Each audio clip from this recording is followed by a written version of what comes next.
Stell dir vor, du leitest eine außerkörperliche Erfahrung ein und in diese Erfahrung läuft irgendwas nicht mehr nach Plan. Etwas geht komplett schief und du erlebst einen Astral-Fail. Und ich habe heute wieder Steven eingeladen, denn Steven und ich, wir machen die meisten Erfahrungen im deutschsprachigen Raum in außerkörperlichen Erfahrungszuständen, haben beide ja die Astralreisen Academy produziert und gegründet, wo Genau. wir über 300 Stunden Videomaterial dazu veröffentlicht haben. Das heißt, man weiß, wovon man spricht, und wir haben halt sehr viele Erfahrungen gemacht, und in diesem Video reden wir über die ganzen Astral-Fails, die wir in unserem Leben bisher erlebt haben. Genau, die gibt es natürlich auch, ne? Auch vor Fails waren wir natürlich auch nicht geschützt, ne? Es ist eh klar. Also bei uns, das war ja auch ein Prozess, wir haben es ja auch erlernt sozusagen. Ne? Es war ja nicht so, dass man sagt, schnups, ein Schalter wird umgelegt und sofort konnten wir in andere Dimensionen reisen. Ne? Das war natürlich auch ein harter Weg, den man jetzt auch nicht unterschätzen sollte. Ne? Genau. Mein erster Fail war, dass ich einfach grundsätzlich nicht daran geglaubt habe, dass mein kritischer Verstand die ganze Zeit alles hinterfragt hat, und ich habe die ganze Zeit nach Beweismittel gesucht. Ja? Ja. Also ich wollte es mir die ganze Zeit selbst beweisen, und das ist für mich so der größte Fail. Dadurch habe ich einfach ein Jahr lang herumgeschissen, im wahrsten Sinne Ja. des Wortes, Das- anstatt Astralreise zu erleben, weil der kritische Verstand dadurch halt die ganze Zeit aktiv war. Ja. Ja, das ist natürlich. Traurig, ne? Ja, traurig kann man nicht sagen. Ja, schon. Ja, das ist aber ein Punkt, der bei sehr, sehr vielen ist. Ne? Also wir sind ja auch in der Straßen Academy, das ist ein Thema, was sehr, sehr viele Menschen haben. Und ja, deswegen muss man da natürlich gegen agieren, und deswegen machen wir diese Videos, damit du eben davor geschützt bist oder eben das weißt, was wir vorher nicht wussten. Das ist Genau, immer das, der damals, Vorteil dadurch, damals ne? gab es ja kaum Videos oder Fast Kurse nix. dazu, Also, und dadurch ist es halt schwer, das zu lernen, weil es einfach Genau. sehr wenige Möglichkeiten Genau. gibt, das Wissen zu haben. und die Informationsquellen, die es gab, wusste man auch nicht. Ja, das war so Sehr dubios. dubiose Quellen. Ja. Das- Ich sage mal so schön, wenn man es geschafft hat auf die andere Insel, und dann weiß man, wie es geht und worauf man achten muss, weil man einfach so viel probiert hat. Naja, eben. Und dann kann man einfach durch Wissen, wie dieses Video, was wir dir gleich vermitteln werden, einfach so Steine im Wasser sehen. Ja? Ja. Das heißt, man muss nicht immer raus und wieder von vorne anfangen, sondern man sieht, okay, das ist das Nächste. Wenn das nicht funktioniert, das muss ich dann tun. Ja? Richtig, richtig. Genau. Ja. Also Steven, was war bei dir so dein erster Fail, der dir in den Sinn gekommen ist? Ja, tatsächlich eine emotionale Disbalance hat dazu geführt, beziehungsweise, ja, man hat zwar immer mal so Phasen, gerade auch wenn man astral ist, dass man halt in gewisse Emotionen verfällt, auch je nach Ebene, zum Beispiel in dieser Situation, wo ein großer Fail von mir war es in der untersten Astralebene. Also im unteren Segment war jetzt nicht so, man kategorisiert es ja meistens ein, Ebene 1, ne, bis 7 sind ja so meist die düsteren Ebenen. Aber ich würde mal sagen, war ungefähr, damit du es dir vorstellen kannst, so Ebene 2 bis 3, so ungefähr dazwischen. Und das war schon eine sehr düstere Ebene, wo man natürlich auch Wesen trifft, die jetzt vielleicht nicht gerade so nett gestimmt sind, oder eben auch gewisse Situationen sieht, wo man einfach ein Unwohlseingefühl bekommt. Ja, wo man so denkt, okay, sieht zwar mal ganz interessant aus, aber eigentlich will ich was anderes sehen. Ja, ich will was anderes erleben. Und dann wollte ich quasi mein Bewusstsein erhöhen, es ging aber nicht. Ja, also ich konnte durch gewisse Schwingungsanpassungsübungen, die ich zu dem Zeitpunkt dann gemacht habe, konnte ich mein Bewusstsein nicht erhöhen und konnte dementsprechend auch nicht aus dieser unteren Ebene herauskommen. Das hat dazu geführt, dass ich natürlich 3, 4, 5, 6 Versuche gebraucht habe, und es hat immer noch nicht geklappt, und dann wurde ich wütend in der Astralebene. Und das hat eigentlich nur dazu geführt, dass ich dort verfestigt bin, weil ich ja jetzt genau auf derselben Schwingung, auf derselben Frequenz mich angepasst habe, wie eben die Wesen, die zum Beispiel auch dort leben in der unteren Astralwelt, von Zorn, von Wut, von Trauer. Und ich habe mich genau mit dem Pendel mitreißen lassen und habe auch diese Frequenz des Zorns angenommen, mehr oder weniger. Und das hat dazu geführt, dass ich dort gefangen war. Also nicht gefangen, dass ich nie wieder hätte zurückkommen können, aber dadurch zum ersten Mal so den Moment, wo ich sage, ich weiß nicht, ob es nochmal zurückkommt. Ja, aber ich kann es halt bis zu dem Zeitpunkt halt nicht. Das war so einer der ersten Fails, die ich hatte. Und ich dachte mir so, eigentlich ist, wenn ich an meinen Körper denke, bin ich wieder zurück und alles ist gut. Aber in dem Moment war es eben nicht der Fall. Und da hatte ich kurz Panik gekriegt. Aber dann irgendwann, und so ist vielleicht auch ganz interessant für dich, wenn du zuhörst, wie ich da rausgekommen bin, war folgendermaßen: Ich habe mich dem einfach hingegeben, gesagt, okay, dann ist es jetzt einfach so. Bin dadurch quasi durch diese Gelassenheit, durch die Hinnahme oder Annahme, bin ich da rausgekommen aus dieser Frequenz. Und dann habe ich gemerkt, wie so ein Klotz vor mir gefallen ist, also wie eine Blockade gelöst ist. Und dann konnte ich draus. Und dann war ich sofort im Körper. das zeigt wieder, dass dieses Verlassen der Realität viel damit zu tun hängt, ob deine Schwingung niedrig ist oder hoch. Wenn sie niedrig Genau. ist, dann tust du dir schwer, aus der Welt zu kommen. Wenn sie hoch ist und du bist in der Liebe und Freude und in der Annahme und Akzeptanz, dann ist es leichter. Und das ist auch Richtig. der Grund, warum viele keine Astrale indizieren können, weil sie einfach selbst von dem grundsätzlichen menschlichen Mindset in diesem Modell drin sind. Ja. Genau. Genau. Absolut. Bei mir war eine Erfahrung noch ganz interessant. Ich habe aus einem Buch, war so ein magisches Buch, oder sind eigentlich, da oben sind sie diese zwei schwarzen, diese zwei magischen Bücher, da war eine Technik drin, so eine Atemtechnik, die eben diese Silberschnur sehr dünn macht. Was dazu führt, dass man dann, wenn man den Astralkörper verlässt und dann den Körper dann denkt, dass man nicht sofort zurückkehrt. Und ich habe diese Übung gemacht, das ist so eine spezielle Atemtechnik.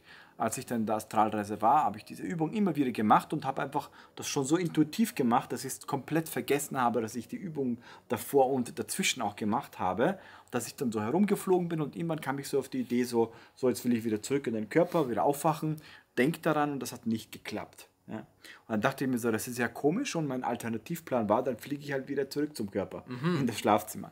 Bin dann zurückgeflogen, durch das Fenster rein, habe mich dort liegen gesehen und dachte so, ja, wenn ich halt so nicht an den Körper denken kann, dann werde ich jetzt sozusagen mich einfach da reinlegen. Und ich habe mich dann reingelegt und blub hat es mich wie so eine Schleudermaschine wieder rausgeschmissen und ich lag an der Ecke. Ja. Ach, okay. Und das ist mehrmals passiert, ja, tatsächlich, aber ich habe komplett vergessen, dass ich die Übung gemacht habe. Aha. Und das war irgendwie dann dieser Blackout dazwischen, keine Ahnung warum. In jedem Fall bin ich dann im Zimmer gelegen, habe dann mich mehrmals in den Körper gelegt und das ist komplett schief gegangen. Und dann, so nach dem 5. Mal, kam ich in diese Phase, oh, vielleicht bin ich gestorben. Ja. Und das war eine sehr, sehr interessante Erfahrung, weil das war so keine direkte Nahtoderfahrung, aber es war so etwas Ähnliches wie eine Nahtoderfahrung, weil du siehst dich dort liegen, du weißt, du bist nicht mehr im Körper, im Grunde erlebst du das, wenn du im Koma bist oder so, wo du einfach dann außerhalb des Körpers bist und du kommst nicht mehr rein. Und dann ist etwas Wundervolles passiert.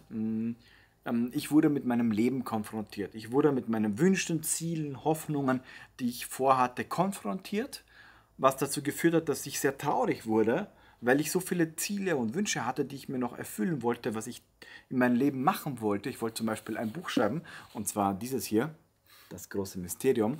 Das wollte ich unbedingt schreiben. Also ich wusste damals nicht, dass es dieses Buch wird, aber ich wollte unbedingt ein Buch schreiben, und das war so eines meiner Lebensziele in dieser Inkarnation. Und das hat mich sehr traurig gemacht, ja. Und so kam das dann dazu, dass ich einfach sehr frustriert war und Pläne gemacht habe über meine neue Inkarnation. Also, dass ich auf jeden Fall wieder komme und ein Buch schreibe und so weiter. Ja. Und ich habe mich geärgert, weil ich Dinge nicht getan habe, die ich unbedingt tun wollte. Und das ist so das, warum wir erzählen. Und das ist eine tolle Erfahrung gewesen, weil es bringt dich in diese Dringlichkeit. Ja? Weil man nimmt das Leben so, morgen. Und ich war einmal wandern in den Alpen und da war plötzlich ein Sturm und wir waren mitten in dieser Regenwolke und da war dasselbe. Ich war zwar nicht tot, aber da war plötzlich, da ging es dann nur noch ums Überleben. Du wusstest, du stirbst gleich. Ja? Und in diesem Moment sind die ganzen Probleme des normalen Alltags weg.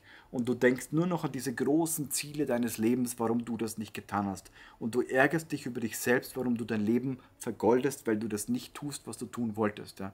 Und deswegen ist es einfach wichtig, sich damit zu konfrontieren. Und ich glaube, das war eine wichtige Erfahrung für mich, weil nach dieser Erfahrung habe ich dann angefangen, mehr Videos auf YouTube zu produzieren, mich intensiver mit dem Thema Astralreise zu beschäftigen, um Erfahrungen zu sammeln, um schließlich dann dieses Buch zu schreiben. Ja, und so eine Wendepunkterfahrung quasi. Ja, das war so eine große Wendepunkterfahrung und deswegen, also in der Regel kommt das nicht vor, dass man nicht mehr in den Körper kann. Ich habe halt nur diese Technik gemacht, aber die hat mich zu dieser tollen Erfahrung geführt, dass ich einfach wahrscheinlich 5 Jahre vorher oder schon mit meinem YouTube-Kanal begonnen habe, dass ich eben die Erfahrungen mache, um dieses Buch zu schreiben. Genau. Ja, und deswegen war das eine der wichtigsten Erfahrungen in meinem Leben. Richtig. Ja. Sonst wäre ich heute wahrscheinlich erst am Anfang von meinen ersten Videos. Eben, ja. eben. Und deswegen bin ich sehr dankbar dafür. Das war trotzdem so ein Fail. Ja. Aber eigentlich im Nachhinein doch kein Fail. Ja. So eine man lernt Bewertungssache. halt, ne? Eine Man lernt Bewertungssache, halt. ja. Aber was ist die Essenz daraus? Spiel nicht mit der Silberschale. Ja, spiele ich mit. Zumindest als Anfänger. Ja, genau. Ja, später kann man da hingreifen und man spürt dann Ja, ja, die man Lebensenergie fließen, das genau Pulsieren und so einige weiter. Experimente machen. Ne? Die war so dünn, ich habe die dann gar nicht mehr gesehen. Ja, das war schon kurz vor kritisch, würde ich Ja, mal es sagen. war sehr kritisch. Das war sehr kritisch. Aber ich habe die Übung auch exzessiv gemacht. Wir sind halt so, ne? Du kennst mich. Ja, wenn dann richtig. Steven, Genau. was war bei dir noch so ein Fail? Was auch noch einiger, oder was heißt, ja, war schon ein Fail, relativ am Anfang war es so eigentlich der Klassiker, wenn man seine Astralreisen macht und dann ist man ja quasi so in seinem Zimmer, ja, wenn man so diese klassischen Stufen durchgeht und man ist nicht direkt vom Bewusstsein in der Astralwelt, das gibt es natürlich auch, sondern man geht so den klassischen Weg durch, dann sind die ersten Erfahrungen astral ja innerhalb des Zimmers, wo man quasi dann den Körper verlassen möchte. Und in dem Fall war es mein Schlafzimmer damals, wo ich dann war. Und bin dann quasi ausgetreten, bin dann rausgekommen auch, aber ich bin nicht aus dem Zimmer gekommen. Also ich war quasi gefangen im Schlafzimmer und konnte nicht mehr raus. Und da habe ich mich gefragt, woran liegt das eigentlich? Ich bin zum Fenster raus, war wie eine imaginäre Wand. Aber das wollte kenne zur ich, da Tür wird raus. entweder, die Wand wird entweder dann so komplett groß und du kommst nicht durch und dann verlierst du das Bewusstsein, wenn du versuchst durchzugehen. Oder man wird dann direkt in den Körper zurückgeschossen. Ja, auch in dem Fall wurde ich gar nicht im Körper zurückgeschossen, sondern das war das Interessante. Es war einfach nur, als ich bin abgeprallt von der Wand. Also die Wand war quasi tatsächlich sehr, sehr feste und man ist trotz des feinstofflichen Körpers, weil ich war ja im Astralkörper, nicht durchgekommen. Und je mehr man dann versucht hat, mal aggressiver durch die Wand zu gehen, wie du sagst, Bewusstsein hat sich verloren und ich wollte aber nicht wieder in den Körper landen. Das war das Interessante. Und dann habe ich auch den Zustand einfach hingenommen, versucht durch die Tür, durch die Decke, durch den Boden. Immer wieder habe ich gemerkt, das Bewusstsein verlässt mich gerade, ich werde wieder in den Körper hineingezogen. Dann habe ich mir irgendwann gedacht, okay, lässt es einfach sein, gehst du wieder einfach durch die Nochmal die Wand. durch die Wand, ja wirklich. Einfach durch, wollte ich natürlich zu fliegen und dann war ich aber sofort im Körper drin. Ja, und dann war die Erfahrung vorbei. Das erinnert mich an eine andere Erfahrung, das war auch eine meiner ersten Fails. Ich hatte ja damals noch dieses Labor, ne? Ja. Da warst du Ja. und habe noch viel experimentiert mit visuellen Sachen und so weiter. Und eine Erfahrung, die habe ich mit Frequenzen gekoppelt mit Lichtwelleninduktion gemacht, die sehr intensiv war. Und die hat nicht geklappt. Und ich bin dann direkt nach der Erfahrung raufgegangen in die Wohnung und bin dort eingeschlafen. Okay. Bin dann aber wieder astral direkt am Stuhl wieder aufgewacht. Ach. Also ich bin wirklich oben Augen zu, zack, war am Stuhl und habe vergessen, dass ich raufgegangen bin und dass ich plötzlich wieder im Labor bin und dachte mir so, dass ich immer noch in der Übung stecke und einfach dort eingeschlafen bin und gerade erwacht bin. Ja, kann auch Aber das passieren, Verrückte war, dass die Erfahrung durch diese Lichtwellen in Kombination mit Frequenzen so realistisch war, dass ich nicht wusste, dass ich astral bin. Ja. Und ich habe bei mir im Büro einen Platz, weil das Problem war, wir hatten so eine Tür, weißt du, ne? Ja, Die kommt man ja, von genau. außen nicht mehr rein. Ja, ja. Und wenn du rausgehst, kommst du dann nicht mehr rein und Ja. du kommst dann nicht mehr in die Wohnung.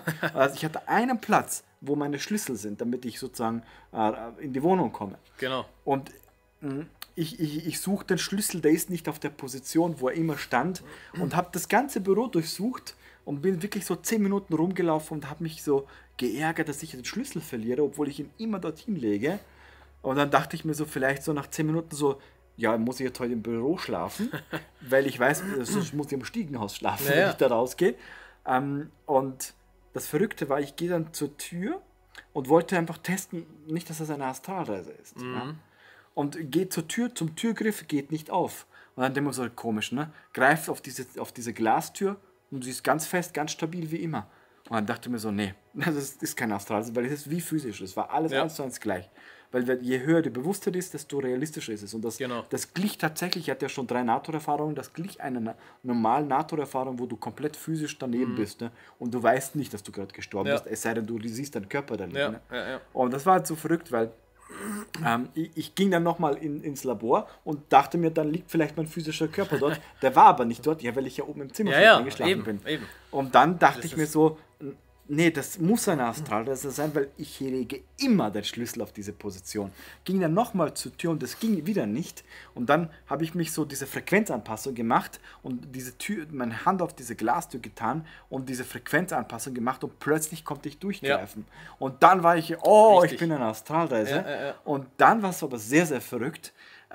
Ich bin dann, anstatt das Stiegenhaus raufzugehen, in der Mitte des Stiegenhauses raufgeflogen und habe dann die Tür aufgemacht und habe meine Ex-Freundin damals im Wohnzimmer sitzen gesehen in einer ganz speziellen Position. Ja? Und dachte mir so, na komisch, was macht sie im Wohnzimmer und was macht sie in der Position? Und dann bin ich ins Schlafzimmer und dort habe ich mich dann liegen gesehen, habe mich dann reingelegt, bin aufgewacht und sie war nicht neben mir. Ich ging dann ins Wohnzimmer, physisch, und sah sie genau in dieser Position und habe nur noch gelacht und so, boah, das war ein richtiger Fail, aber eine richtig krasse, geile Astralreise. Ja? Das war so einer meiner ersten Fails, die ich gehabt habe.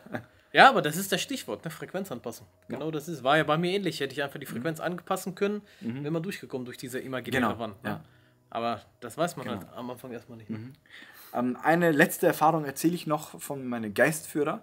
Und zwar, ich habe mal eine Seelenreise gehabt, das war so die Erfahrung, die ich gehabt habe. Und danach dieser Erfahrung habe ich Melody of the Monks produziert. Ja? Wo man halt durch so ein Universum fliegt und das goldene Schloss hat und so. Und als ich die Erfahrung hatte, die war super. Und irgendwann später, so einen Monat später, kam ich wieder dorthin und wollte dann in dieses Schloss und dort meditieren und vor mir das ganze Universum und so. Da dachte ich mir so, perfekte Position zum Meditieren in der Astralreise oder Seelenreise eher.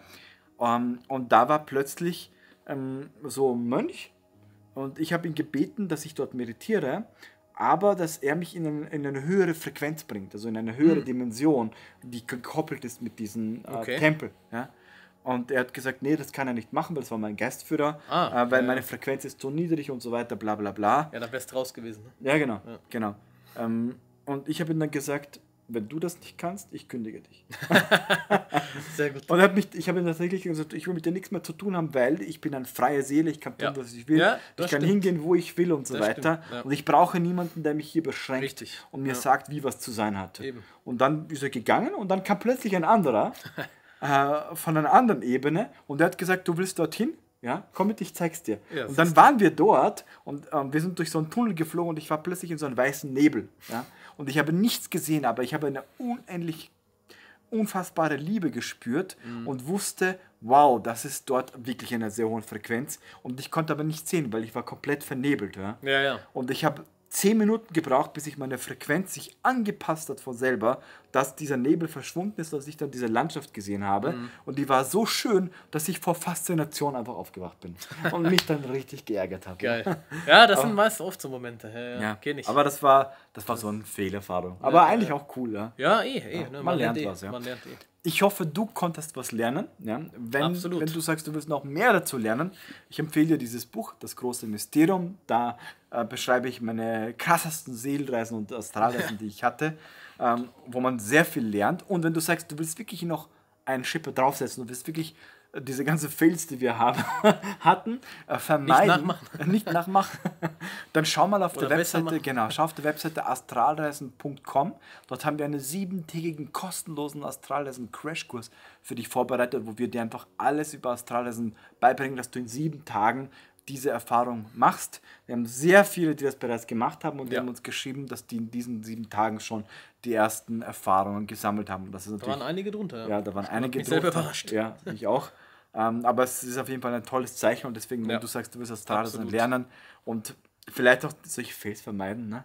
Dann schau auf astralreisen.com. Wie gesagt, einfach kostenlos, gehst hin, meldest dich einfach an und kannst sofort mit dem Kurs loslegen und wir würden uns freuen, dich dann dort zu sehen und dir Astralreisen Schritt für Schritt in 7 Tagen beizubringen. In dem Sinne, vielen Dank fürs Zusehen, war uns eine Ehre. Und wenn du mehr Videos zum Thema Astralreisen sehen willst von uns zwei, dann schreib es unten in den Kommentaren rein, welche Videos dich inspirieren würden oder interessieren würden. Richtig. Und dann werden wir uns das durchlesen und werden mehr Videos zum Thema Astralreisen produzieren. Wenn eine gute Videoidee dabei ist, drehen wir es sofort ab. Genau. In dem Sinne, Dankeschön und bis zum nächsten Video. Tschüss. Ciao.